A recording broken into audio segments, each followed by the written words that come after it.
No one heeded our prayers until the Earth unleashed demons. Galactic Council had ignored the distress signals from Velar Prime for 17 cycles.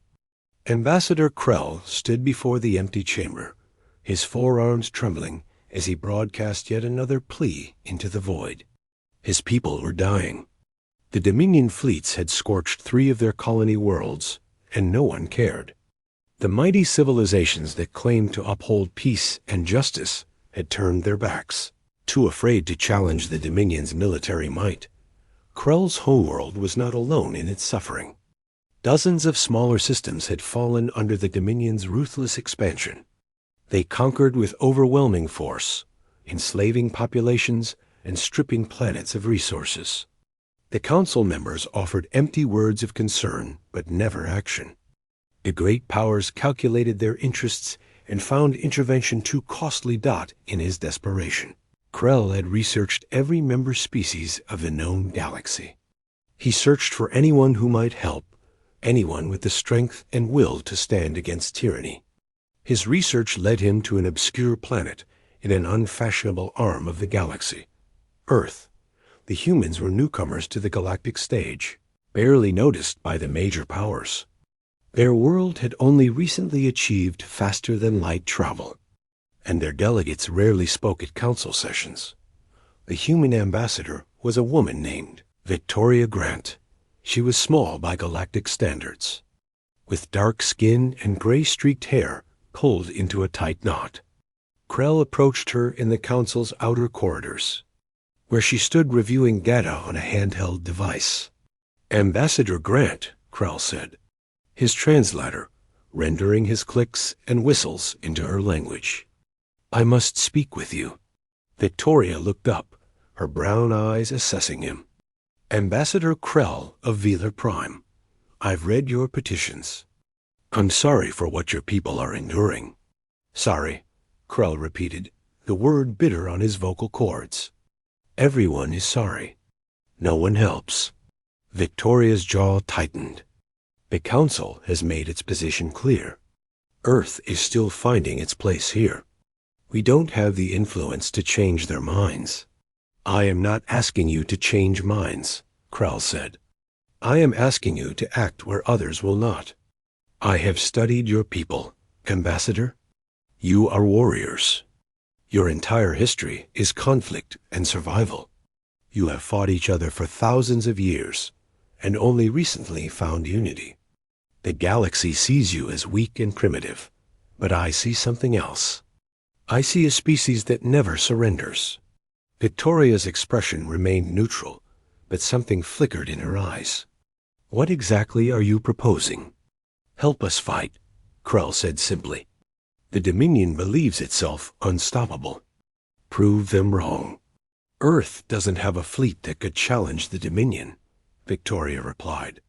"We have defense forces, patrol ships, nothing compared to their armada." "You have soldiers," Krell pressed.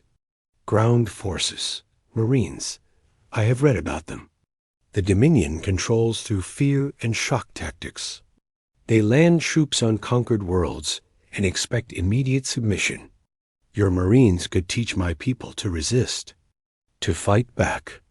Victoria was silent for a long moment. "I'll need to consult with my government." 3 weeks later, the first human ship arrived at Velar Prime. It was not a warship, but a transport vessel, unmarked and operating under unofficial channels. From its bay emerged 200 human Marines, along with weapons, equipment, and instructors. They called themselves volunteers, though Krell suspected his plea had reached sympathetic ears in Earth's military command. The Marine commander was a man named Jack Torres, a veteran with scarred hands and a quiet intensity. He met with Krell and the Velar resistance leaders in an underground bunker beneath the capital city. "We're not here to fight your war for you," Torres said bluntly. "We're here to teach you how to fight it yourselves." The Velar had never been warriors. They were philosophers, artists, and scientists. But desperation had forged them into something new. Under Torres and his Marines, they learned tactics the galaxy had never seen. The humans taught them guerrilla warfare, asymmetric combat, and psychological operations. They learned to strike from shadows, to turn the Dominion's strength against itself, to make every occupation costly and brutal. The Dominion noticed when their garrison on Velar Prime began taking casualties. Patrols disappeared. Supply convoys were ambushed. Their soldiers grew paranoid, shooting at shadows. The Dominion commander sent for reinforcements and ordered harsh reprisals. But the resistance only grew stronger. News spread across the oppressed systems. The Velar were fighting back, and they were winning small victories. Other conquered peoples began to resist, inspired by the example. The Dominion responded with fury, sending a full battle fleet to crush Velar Prime. Once and for all. The fleet entered orbit and prepared for a massive ground assault. 50,000 Dominion shock troops descended in dropships, ready to annihilate the resistance. They expected terrified civilians and scattered fighters. Instead, they found an enemy that refused to break. The humans had taught the Velar to fortify the cities, to create kill zones and defensive positions. They had trained them in close-quarters combat and urban warfare. Every street became a battlefield, every building a fortress. The Dominion troops, accustomed to easy victories, found themselves trapped in a meat grinder. Torres and his Marines fought alongside the Velar, leading by example. They demonstrated the ferocity that had made humans feared among themselves for millennia. They showed the galaxy what desperation and determination could achieve. The Dominion soldiers began calling the humans by a name in their own language that translated roughly to demons, because they seemed to appear from nowhere, fight with terrifying efficiency, and vanish before reinforcements arrived. The battle for Velar Prime lasted 90 days. The Dominion committed more and more forces, unable to accept that a backwater world could defy them. Their casualties mounted into the tens of thousands. Supply lines stretched thin. Other conquered systems saw the Dominion's weakness and rose in rebellion. On the 90th day, the Dominion fleet withdrew from orbit. They had lost a third of their invasion force and gained nothing. The cost of holding Velar Prime exceeded any possible benefit. For the first time in their expansion, the Dominion had been forced to retreat. The Galactic Council could no longer ignore what had happened. Victoria Grant stood before the full assembly, broadcast across every civilized world. She spoke with quiet fury. "For 17 cycles, you ignored Ambassador Krell's pleas," she said. "You watched as the Dominion butchered innocents and told yourselves that intervention was impossible.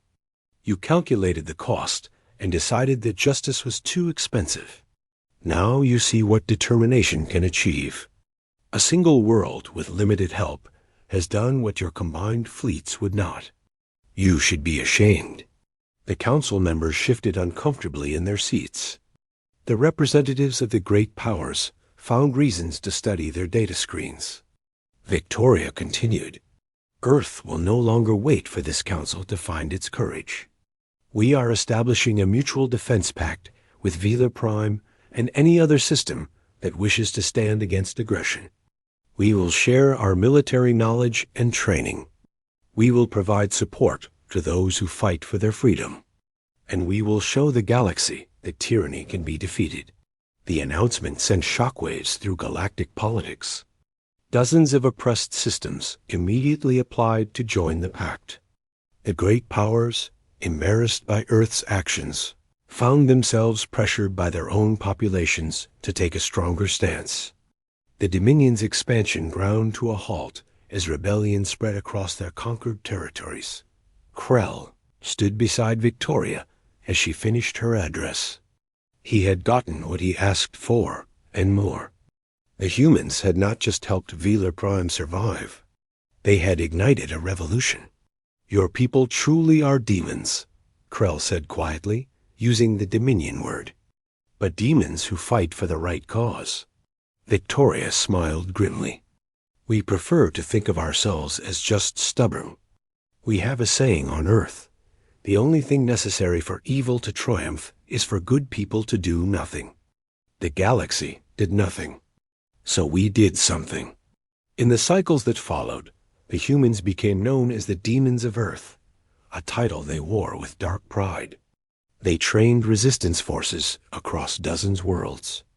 They taught the oppressed to fight with cunning and courage. They showed the galaxy that military superiority meant nothing against an enemy who refused to surrender. The Dominion never recovered from Velar Prime.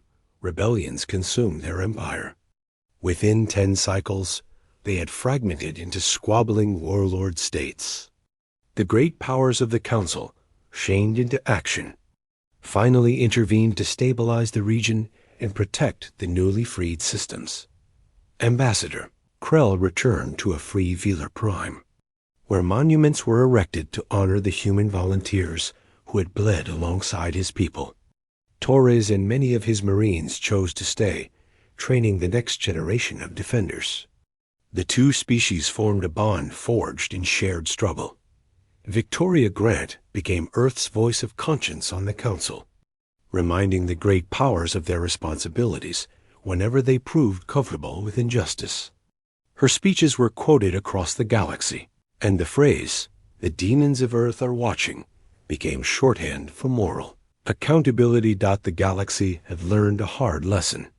They had ignored desperate prayers and comfortable themselves with inaction. It took a young species, barely emerged from their own savage history, to show them what courage meant.